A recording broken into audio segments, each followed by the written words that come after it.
We've all played through the Johto region before, whether it being the Game Boy Color games or the remakes of Heart Gold and Soul Silver. But have you ever imagined what would happen in the future of the Johto region? Like what happens to the main character Gold or his rival Silver, or how the region changes and new evil teams rise up? Well, today the Pokemon ROM hack Scorched Silver is going to answer all of those questions. It also features 750 Pokemon as well as a couple new Mega Evolutions and of course quality of life improvements as well. So without any further ado, let's start up the time machine and go 20 years into the future of Johto.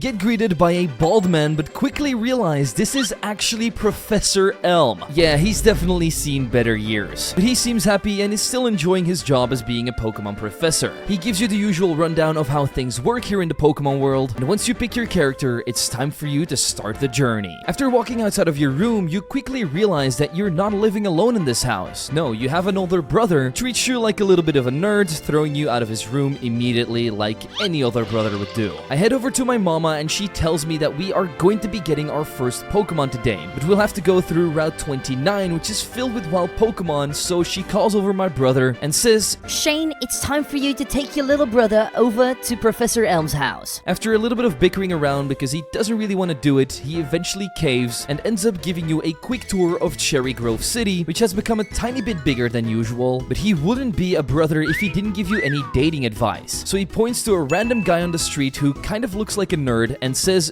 "Don't look like him. You'll never get any bitches that way." Little did he know that that guy is living the best life and even has a girlfriend. He then guides you through Route 29 and even shows you how to jump over ledges, because that's something that cowards won't do. After dropping me off at the lab, he doesn't even take the time to introduce me and just heads off. So we head inside and introduce ourselves. Elm was already expecting me and knows from my mother that we want to become a great Pokemon master and follow in my father's footsteps. However, we don't find out who my father is yet, as that remains a mystery, but you can definitely start guessing in the comments down below if you want. We then get the opportunity to pick our starter Pokemon, and there's only two choices in Johto. It's Cyndaquil or Totodile. Chikorita basically doesn't exist, and because I thought my father was going to be Gold, I decided to pick up Cyndaquil. He then hands over the Pokedex so we can start filling it out if we want to, but he also tasks me with finding his son Oliver, who's studying ancient and legendary Pokemon at the university. He's currently on expedition at the ruins of Valve and wants me to find him there. If we manage to find him, we have to hand him back his notebook, which he forgot in the lab. With all of that information being crammed down my throat, I headed outside. But first, it's time to talk about today's sponsor, FlexiSpot, who hooked me up with their newest chair, the C7 Max. And I'm not your usual handyman, no. I'm pretty scared of putting things together, so when this big box arrived in front of my house, I got a little bit scared, but quickly started putting things together with the easy-to-read manual, and after about 30 minutes, my new chair was all set up. And just in time, because my back started to hurt from sitting in a pretty uncomfortable position. Luckily for me, they have a totally adjustable backrest so that my curve of my back can fit it perfectly. But that's not the only thing that's adjustable, as basically anything about this chair can be put to your needs. Like the headrest, where you can find the ideal angle for, so your neck doesn't start to hurt. The adaptable base that you can put into any position you like, which happens to be a great combo with the backrest and even the footrest. If you decide to put this one up, you can literally lay down in your chair and just relax the way you want, which is definitely something I need because I sit in front of a screen playing Pokemon all day. And if your arms start to hurt from all the gaming you're doing, your armrests will also help you out, as they 360 around just like me in Pokemon Sword and Shield. So if you're also someone that sits at least 5 hours a day, I highly recommend getting the C7 Max. And if all of this still doesn't convince you, they also have a 30-day return policy, so if you don't like it, you can send it back, and also a 10-year warranty in case anything breaks. So what are you waiting for? Use my code ZWIGGO in the description down below to get the best price on your C7 Max and watch your posture soar. A huge thank you to FlexiSpot for sponsoring this video, and let's get right back into it. I headed outside and decided to check out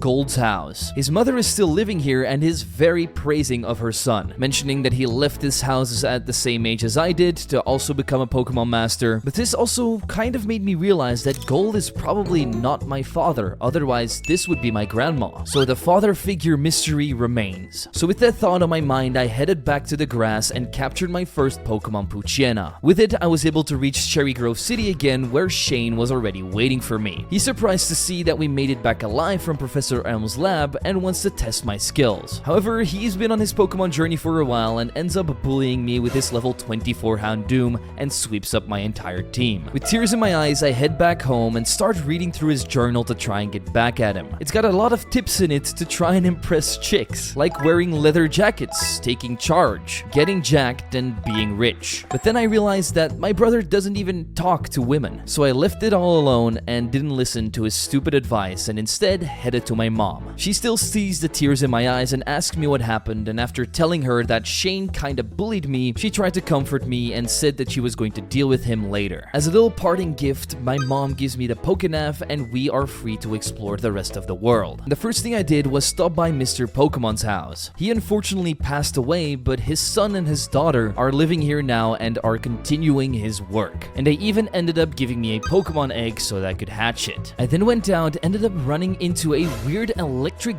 dog Pokemon and captured my next team member, Morlul. With this mushroom by my side, I eventually reached Violet City, where we found out that inside of the Pokemon centers there are nurses of joy, and not those behind the counter. I'm talking about these ones. They have specific teams for you to grind on, which is always something I love, as you don't have to go out into the grass and grind for hours. While I was exploring around some more, Shane ended up calling me and complained about me telling mom that he was bullying me. He told me to stop being such a baby and to learn to stick up for myself, and with those wise words in mind, I was ready to grow by making a quick stop at the supply shop. Here you can get all of the EV boosting items you need and some ability patches so you can make your Pokemon as overpowered as possible. However, we were broke and needed money to buy these, so I went to the Sprout Tower to beat up some cultists and take their money. It's pretty cool to see that even 20 years later, the customs of this tower are still the same, but something even cooler happened while I was inside, namely my Cyndaquil evolved into Quilava. At the top, we beat up the new Sage Elder who had the exact same team and morals as the old one, and as a reward this time we get the XP share. After capturing a Misdreavus inside the tower, I ended up going to the local gym,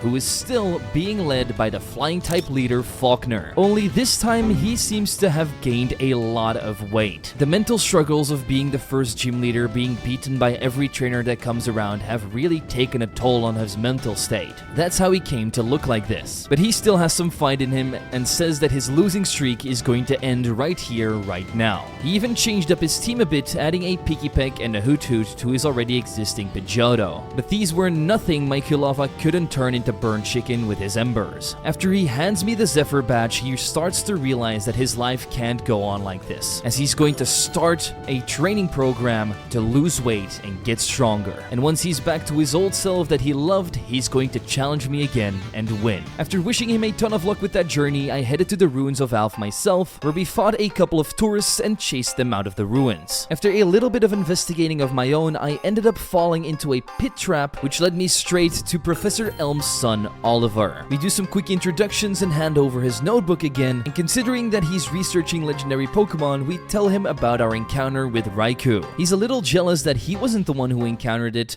but also tells us that he's here to research those kind of Pokemon by translating all of the unknown in scriptures. In the middle of his sentence, however, the earth starts shaking and we end up falling down another floor, revealing a hidden room that turned out to be a catacomb. And so Oliver starts to think that unknown are actually resurrected human beings. A huge discovery that could lead to a lot of new findings, so he's going to stay here and research, and adds my number into his phone so he can call me whenever something special happens. He also gave me the HM for cut, which allowed me to move on to Union Cave, a place where time seemingly stood still as everything was the same except for the encounters. That's why I captured myself an Alolan Diglett, because steel types are always going to be useful. useful. After a few minutes, I already made it out of the cave and got approached by a shady man. He wanted to sell me a gold nugget for the enticingly low price of just 1,000 Poké Dollars, which meant that if I could sell it, I could make a profit, so I just went for it. But I would quickly regret this as it ended up being a fake. I tried to chase the man down to get my money back, but he was long gone. This chase did lead me to Azalea Town, where the Slowpoke well was still going strong and thriving. However, the rest of this place had seen a major upgrade with new houses, but also our first encounter with this region's new evil team. Team Phoenix. They're currently blocking the way for us and are ready to raid the local Pokeball factory. That's right, Kurt, the Pokeball maker that's normally here 20 years ago, sold his house and went all out on the Pokeball business side. Hence why this huge Pokeball factory is here now and even replaced his old residence. It's great to see a good man thrive though. Kurt really deserved this. However, it's a good thing we weren't too late for this Phoenix attack, as we started taking out grunts left, right, and center. After most of them are defeated, I end up finding their admin, who is keeping all of the employees hostage. He demands that they hand over Master Balls because he knows they're being created here, but luckily for me and the rest of the region's sake, the employees are not willing to hand them over. I interfere with the conversation, but the admin isn't having any of it and attacks me with his Houndour and Sneasel. Once both are taken out with Kilava and Ms. Drevis' efforts, they leave the factory by saying that Team Phoenix will always rise back up, just like a phoenix from the ashes. However, for now, the residents of the Pokemon Factory and Azalea Town are free, and as a thank you, we get a couple of Quick Balls and the ability to buy Master Balls for 50k Poké Dollars, which is a big discount. As I went to the Slowpoke well, I ended up finding the TM for Flash there and headed back outside to take on the local gym. But just when I'm about to enter, my brother Chase comes out and is like, I should be beating you up for telling Mom, but I'm actually in a good mood because I just defeated the gym, so I'll let you off the hook for now. and if my brother can beat this gym, I can do it too. But I ended up being surprised because the gym leader was not Bugsy anymore. He's been changed with this little girl called Alicia, and her gym challenge is hide and seek. You have to search every object in the room until you eventually find her under a table. She will then return to her regular throne where you can fight her for the badge. But watch out, because she's no pushover as she specializes in fairy types. She leads off with an Azumarill that first gets sleep powdered by my Morlul, and as I start spamming Mega Drains, I eventually realize that my little Toadstool is out of its league. As it gets taken out, I bring in Ms. Drevis, who can Psywave it a couple of times to force out the next Pokemon Mimikyu. On the little Cloth Pikachu, I end up using a combination of my Diglett's Metal Claw and Kulava's Flame Wheel. Once it gets burned up, we also end up taking out Mawa with Flame Wheel and use 6 smoke screens on the final Pokemon Sylveon to lower its accuracy. This gives Mightyena the opportunity to do enough damage to take it out and wins me the battle to get the Sparkle badge. With that under my belt, I decide to head to Ilex Forest, where our next destination is the Celebi Shrine. After interacting with it, I end up seeing the little green mythical Pokemon, and it sends me back in time. But my character doesn't really seem to notice, as he ends up running into Silver, who throws him to the side. But as we enter Azalea, we see that a lot of things are different, like there's a house where the Pokeball factory is supposed to be, and I even run into a mysterious trainer named Gold that doesn't say a single word. But from his expression alone, we can see that he wants a battle. We quickly wipe the floor with his Ampharos, Quagsire, and Kalava like it's nothing, and when he walks off, Celebi ends up taking me back to the regular world. But my actions didn't go unnoticed, as some Team Phoenix grunts saw what happened and now want Celebi for themselves. But we can't let them take our little green friend, so we scare them out of the forest and start the road to Goldenrod City. But before we arrive, we get another call from Oliver. He has found out that the human remains back at the catacombs date back to the same time period where Ho-Oh resurrected the 3 legendary beasts. This gives them even more confirmation, and he starts thinking that Ho-Oh was the one that resurrected all of these unknowns. We also tell him about our encounter with Celebi, and after all of the information is relayed, we finally make it to Goldenrod. Here we find out that the department store is still here and filled to the brim with evolutionary items, so we pick a couple of them up like a Duskstone to eventually evolve our Ms. Drevis. But before we do that, there's a couple more things things we need to do, like picking up the Whalmer pail so we can get rid of the Sudowoodo in case it spawns back there, and checking out the local gym to see if Whitney's still around. As it turns out, she is, but she's a very busy and influential superstar that doesn't have a lot of time for gym battles these days. She currently has a late night appearance at the Dave Show in the TV station, so if you want to see her, we better head over there. I do first capture an Electrike and Galarian Zigzagoon to immediately evolve it into Linoon, and with these upgrades I was ready to watch a TV show. Here we learn that Whitney is not the little crybaby she once was, has instead grown up into a woman that is well respected by everyone in the region and hasn't lost an actual battle in years. She even mentions that she likes tough guys, and when the show's over we see our brother walking out from one of the seats. So I decide to follow him, and we learn that he was here to watch Whitney herself, and he's even waiting in front of her dressing room so he can talk to her. He wants to impress her with all of his battling and eventually turn her into his girlfriend, and wants to use me as a warm-up. Little did he know that my team has grown up quite a bit since the last time we battled, and he might have gotten a lot stronger himself too, but it wasn't anything my Linoon couldn't deal with. He took out Houndoom with Headbutt and proceeded to one-shot Shiftry, Sharpedo, and Thievul with Pin Missiles. My brother then loses all of his confidence and says, This can't be right. You must have been cheating. How did you get so strong in so little time? A Hypno then appears out of nowhere and uses his ability to teleport us into a jail cell of Team Phoenix's base, where we end up meeting one of their executives. He starts interrogating us and says that the red-haired kid was seen with a Celebi and asks which one of us it was.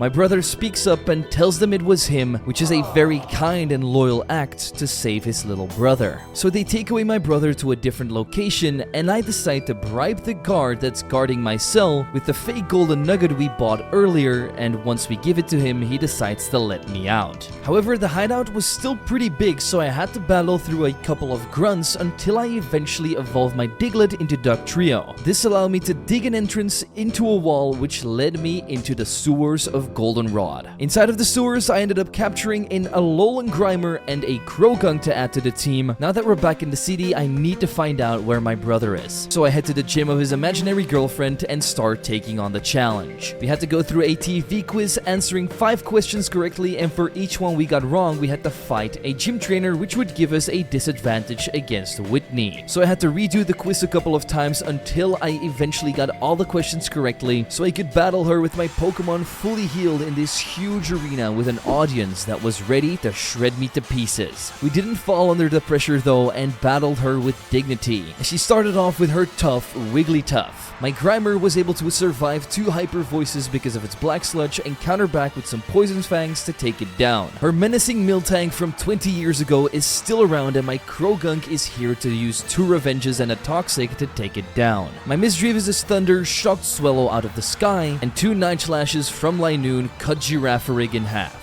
Her last Pokemon was a Lopunny, and with 2 Fire Blasts from my Kulava, Whitney was defeated in front of her loyal fans, but she didn't start crying. She instead said that she's a big girl now and congratulated me on my win. As she hands me the playing badge, we bow in front of our public and head to the National Park. Here I captured a very useful encounter in Scyther, who is always strong, and after talking to a dancing tree and smashing a rock, I was able to make it to Ecruteak City. And the first thing I did was go to the dance theater, where one of the Kimono girls said that a lot of them were being held hostage, and that there's an evil secret lair underneath the dance theater. This could be the work of Team Phoenix and the only way for me to find my brother, so we have to save the Kimono girls. I start looking around and immediately notice that one of the boxes here has a button on them. After pressing it, we open up a secret passage and one of the guards starts attacking me. Once he's defeated, we can enter and find the Team Phoenix hideout. We beat up as many grunts as we can and even see that they've managed to steal a ton of rare Pokemon like Charizards, Rhydons, Venusaurs, and much more, which is just terrible for the people who lost them. Luckily, one of the scientists here is being held against his will and wants to help me by taking down this base. He gives me a passcode that will let me enter the final room, where we not only find an office with an old Amber in it, but also confront Admin Damon, who locked me and my brother up in the first place. He now realized that my brother wasn't the one who who encountered Celebi and wants to capture me instead. But we're not going down without a fight. Grimer takes out Golbat with 2 crunches. Linoon Night Slashes his Alolan Marowak. With the combination of Dugtrio's Magnitudes and Linoon's Night Slashes yet again, we take out Scolipede, and the final Pokemon Hypno dies yet again to more Night Slashes. With that, we get access to the real final room, where there are a couple of jail cells with one of them hosting my brother. He's getting interrogated by one of the other admins of Team Phoenix, Thorn. He quickly realizes that we're the other kid that was in their other base, and he's pretty surprised that we've managed to find this one as well. He goes on to explain that Team Phoenix was actually born from the ashes of Team Rocket and uses Pokemon for their own beneficial gain. He himself was one of the top scientists in Team Rocket, and he's still very loyal to all of their beliefs, but in order to complete their ultimate goal, he wants me to come with him. But we're not going to do that. We're instead going to battle him. He leads off with an Electrode, a Pokemon that Grimer has no problem dealing with after 2 crunches. He sends in Marowak, and this might have been a bad decision, but I sent in my Kalava even though he's weak to it. Luckily, we got a critical hit with our Fire Blast and took it down, while his substitute spamming Nidoking bites the dust after a few hexes from Misdreavus. We use one last Fire Blast to melt down his Magneton, and with that, Thorn is defeated. He says that this is just a minor setback and that his boss will come back stronger, so that Team Phoenix will surely reign over Johto in the upcoming weeks. Unfortunately, we have to let him go and steal his cell key so we can free our brother, who obviously thanks us by saying that he was going to bust out himself. He doesn't need helps from the likes of me and doesn't even know why he stood up for me back in Goldenrod. He doesn't want to talk about it anymore and ends up leaving, and when we exit the hideout, we get a huge thank you from the Kimono Girls, who have been freed from the clutches of Team Phoenix and are now able to do whatever they want again.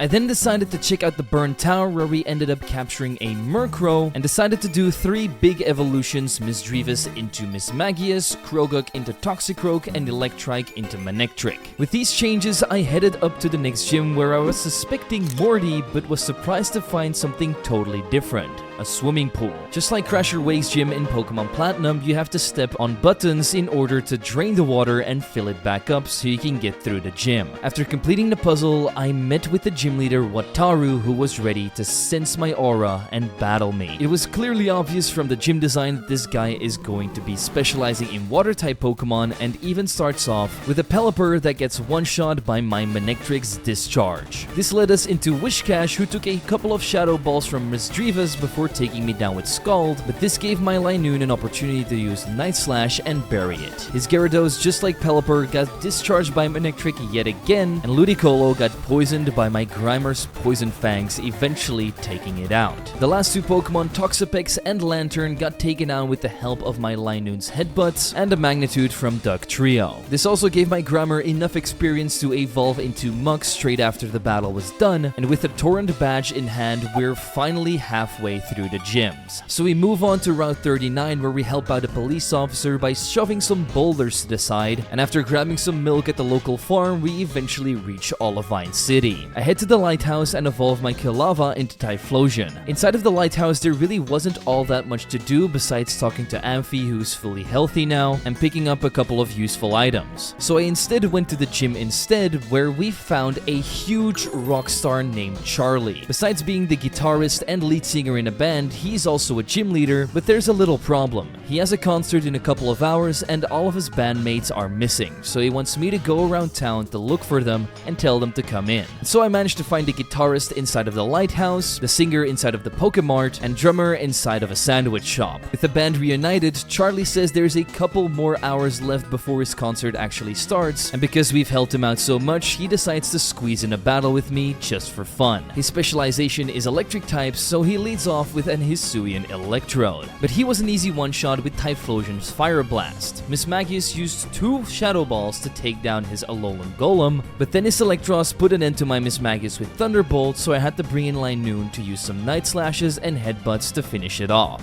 I then used Muk's Crunches to eat up his Manectric, used Fire Blast with Typhlosion to overheat its Toxtricity's Boomboxes. After poisoning his Rodon with Toxic on Muk and using a couple of Giga Drains with Shiinotic, his washing machine broke broke down and was out of order. As a reward, we not only get our 5th gym badge, the Bold badge, but also a free ticket to their concert, which was absolutely epic. I then surfed to Cyanwood, where I immediately pick up the HM for Fly and met up with Shane, who just got his butt kicked by the local gym leader. He tries to give me a beatdown to make himself feel better, but that isn't going to go as planned, as his Crocodile gets Giga Drained by my Shiinotic, and Muk tends to take out the next 2 Pokemon, Malamar and Houndoom, without much effort. For the last 2 Pokemon, Sharpedo and Shiftry, I bring out my Lanoon with his Pin Missile, and just like that, I have put my brother into an even worse situation that he was already in. After the battle's over, he says to me that I have something Dad also has, and that he is lacking. So he's going to train to try and find out what it is that he's missing. After wishing him luck with his newfound challenge, I enter the gym and see that it's being led by the legendary karate champion,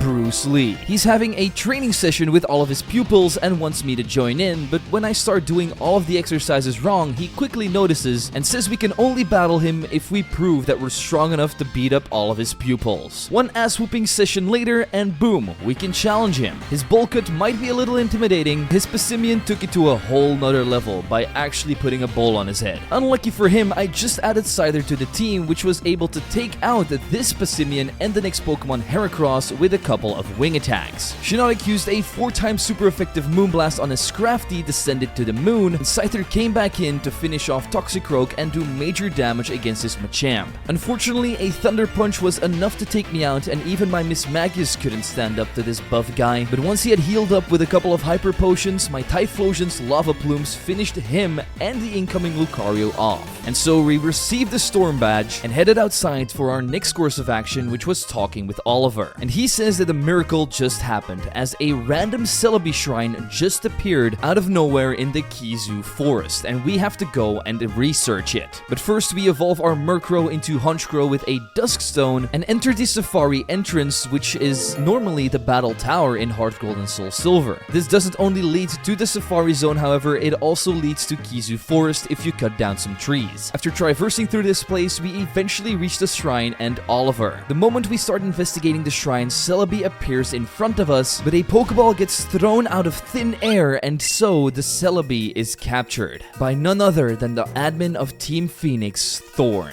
He explains that this was all an elaborate scheme. They placed down the shrine in order to lure Celebi, but they knew that Celebi was only going to come if I was here. That's why some of their informants told Oliver about the shrine, so he would bring me here. With the mythical Pokemon in their hands, they can now go to the next part of their plan, and just when I try to stop Thorn, he walks away and sends Damon on my ass. Like usual, we wipe the floor with his pathetic team, but we're too late as everybody is already left and we have no idea where they've gone. So the only thing we have left to do is check out places we haven't visited yet, and our next location was Mahogany Town, which due to the effects of the mountain nearby has finally been snowed totally over. But I quickly find out that the local gym is closed, and I doubt it's going to be Prize because he's going to be way too old by now. So I head to the Ice Path to see if the gym leader is somewhere around there, as my suspicions were right, and we meet the new gym leader Winter, who was admiring an icy rock.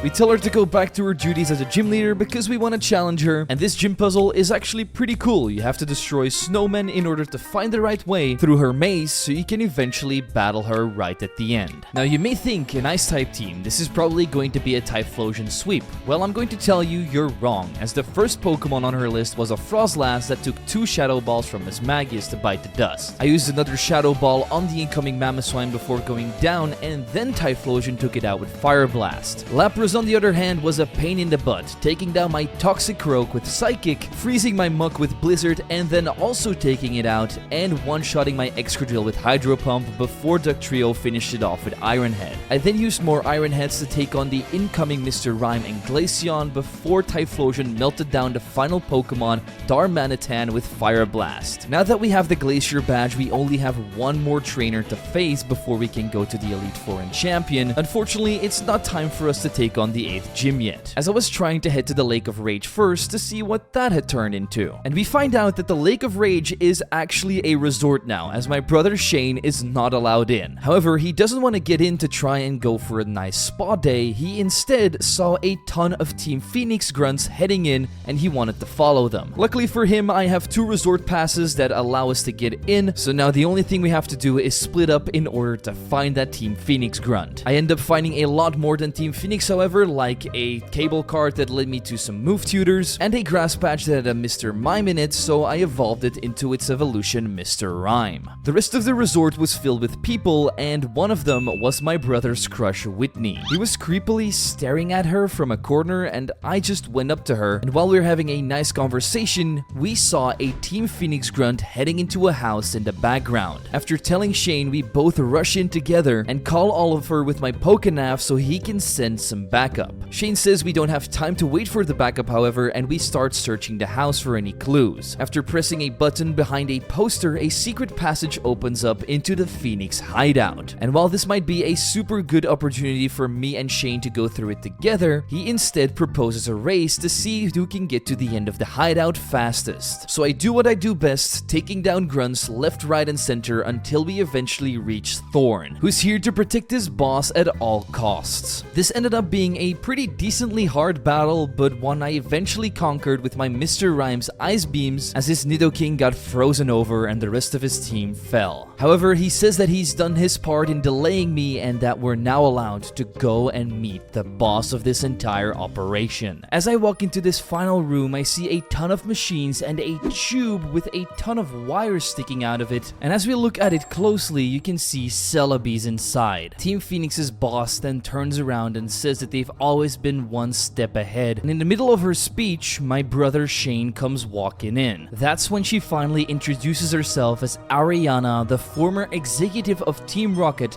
and the wife of Giovanni. She formed Team Phoenix shortly after Team Rocket fell 20 years ago, all with one goal: resurrecting Team Rocket and bringing back her husband. She wants to strive for the heights Team Rocket's reached at its golden years, and she's planning to use Celebi's time-traveling ability to go back in time and make sure the Pokemon trainer that stopped the entirety of Team Rocket, Red, never starts his Pokemon journey. That way, Giovanni would have never mysteriously disappeared and Team Rocket would still be thriving. Shane doesn't care about any of this and says that he is going to stop them right here, right now. Unfortunately, we're too late. They activate the time machine and send us back to Pallet Town on the day where Red was supposed to get his first Pokemon. Me and my brother are now standing in front of his house and are the final line of defense. Otherwise, the entire region and maybe even world of Pokemon might be in grave danger if we don't stop Ariana here. And so our brotherly love finally comes out as we battle together and choose 3 of our strongest Pokemon to take on Damon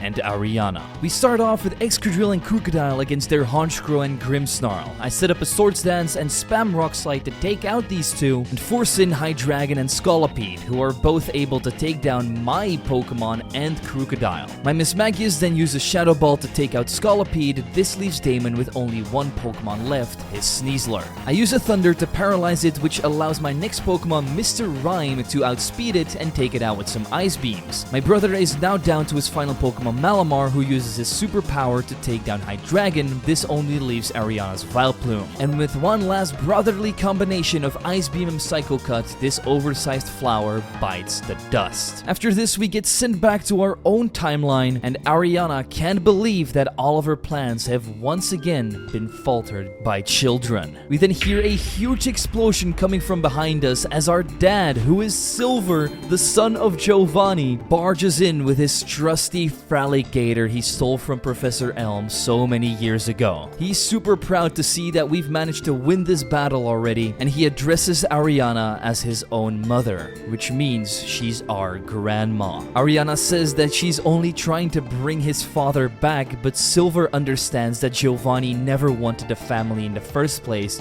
he just wants power. And that if he really cared about them, he would have come back by now. But Ariana says she is never going to give up on Giovanni and orders her scientists to start up the machine again. That's when Silver's Fraligator jumps in and destroys the machine, freeing Celebi, saving the region from yet another calamity. Silver tells Ariana that it's not too late for her to reconnect with her grandchildren, but she says it's way too late for that and tells their scientists to initiate Operation Scorched Earth. This whole operation is all about getting Ho-Oh enraged so he gets the entire region into his claws by burning it down. They do this by blowing up the bell tower, and so panic ensues everywhere. That doesn't affect this entire situation here, however, as Silver locks up his own mother with the help of the police officers that have also raided the base. And he doesn't take the credit as he gives it to us, his children. And while we might have helped with saving the region once, it's time for us to do it again by taking down Ho-Oh. Silver tells us to head to the Whirl Islands where we will find Lugia, who can help us calm Ho-Oh down. So that's what we do, but first we need a good water type, so I evolve an Eevee into Vaporeon,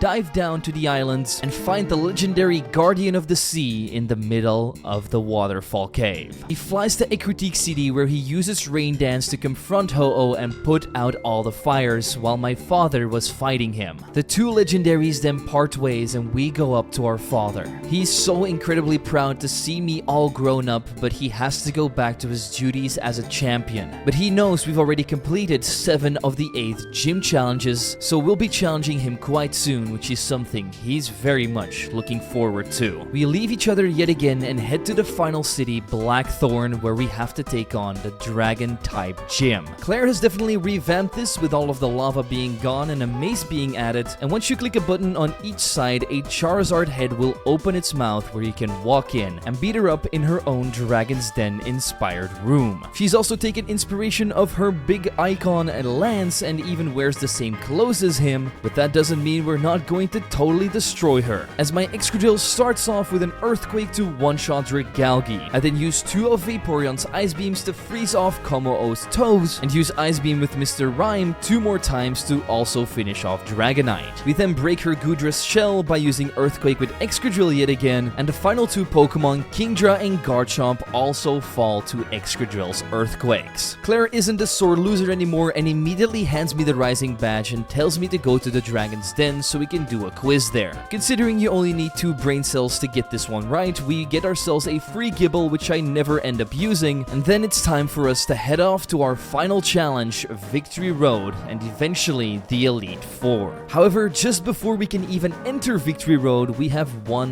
last challenge against our dear old brother Shane. He thanks us for helping out with taking down Team Phoenix, and he could use a warm-up before he takes on the league himself. And while he has grown quite a bit since last time we faced him, he still gets washed away without much effort, which allows us to get through Victory Road in a fell swoop and so reach Indigo Plateau, where Shane has already lost to the league. He says that our dad was way too strong for him, but he knows with the strength we possess that we might actually have a shot at becoming champion and defeating our father. In his own words, he says, Just don't lose against our father and show him how strong we've become. With those encouraging words, I enter the first Elite Four member's room and see that it's Jasmine from the Kanto region. She has totally followed in her father's footsteps, first becoming gym leader and now Elite Four member, meaning she must be quite strong. This battle was incredibly easy as Typhlosion took out Overqwil with Eruption, Earthquake took out Tentacruel and Galarian Slowking, Typhlosion burned down her Venusaur, Vaporeon sprayed some water on her Nidoqueen, and Mr. Rhyme psychicked her Crobat.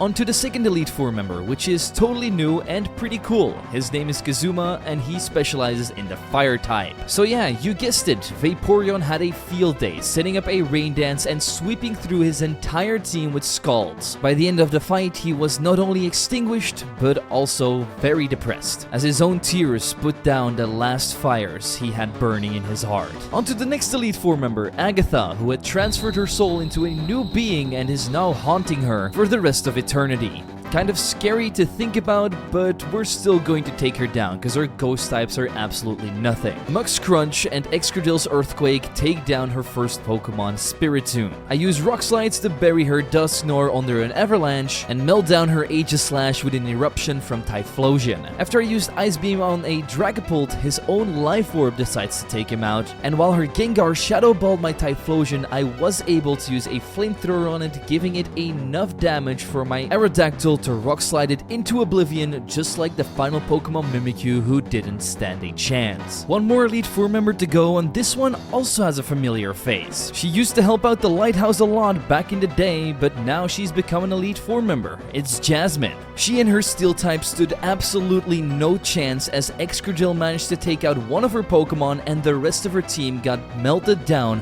by Typhlosion's Flamethrowers and Eruptions. And with that, we say goodbye to Jasmine and hello to our good old father Silver, who's waiting for us right at the end. He was wondering where we were because after Shane challenged him, he figured we must have been right behind him. He goes on about how proud he is of the both of us and that we really need to give Shane some time to grow because he knows he can be very harsh, but he just needs to find a better path forward. Which reminds him a lot of his former self, as Gold had to show him the right way. But enough jibber jabber, it's time for the battle of the ages as son and father clash. He throws out his Golem and we get pretty lucky as Mr. Rime is able to freeze it with Ice Beam, making it an easy target. I proceed the killing spree with Typhlosion taking out his Magnezone, Flamethrower, and Flame Charge. Mr. Rime's Ice Beam comes in handy once again as Salamence is frozen over. His legendary Pokemon Entei doesn't survive 2 Rock Slides from Aerodactyl, but surprisingly enough, that wasn't the biggest threat on his team.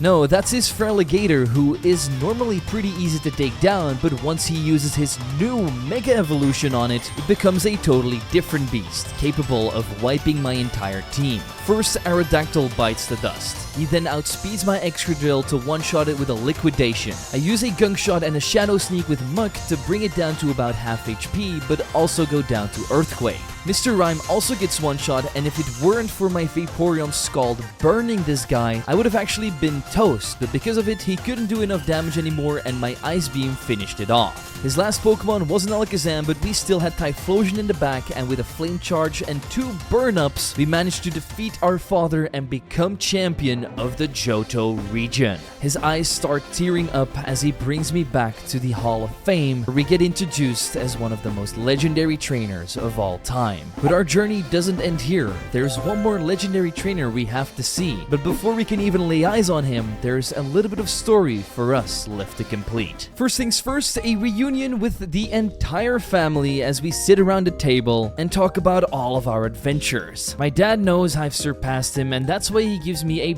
boat ticket to Lazulan City, where the Millennium Comment Festival is going to be held. Silver is also going to step away from the Pokemon League for a while because he wants to enjoy his time at the festival, and there's an old friend of his going to be there. So we sail out with the boat and find ourselves on Apricota Beach. Inside of a house in the local town, we meet a very old Professor Oak who gives me a starter Pokemon, but he seems deranged because one of his nurses walks in and says, Professor, how did you get these Pokemon? You're supposed to be at the elderly home. How did you even get here? So yeah, I think Professor Oak's heydays are probably over. Anyway, with my stolen Bulbasaur in hand, I headed through the lava cave and eventually reached Lazulan City, where I see my father having a friendly conversation with his good old pal Gold. He says they've known each other for a very long time and that he wouldn't be the man he is today without him. Gold asks me if we're enjoying the Golden Islands, but of course our character doesn't really talk, to which he answers, I used to be like that too when I was a kid. Then I finally started speaking. He then goes on to explain what the Millennium Festival actually is. Apparently every 1,000 years a comet comes along, and in order to celebrate this comet, the festival is being held. But people also link this comet with the legendary Pokemon Jirachi, and some people even think Jirachi is inside of that comet, but that's just a rumor. rumor. Gold also wants to show us something pretty awesome and takes us into a nearby facility where we get our own Mega Evolution Stones. He gives me the Typhlosionite and my brother the Meganiumite, which is a Pokemon he actually never used because he thought it was trash. And we get to use our new Mega Evolutions against each other in the nearby arena. And I waste no time and throw out my Typhlosion immediately and turn it into this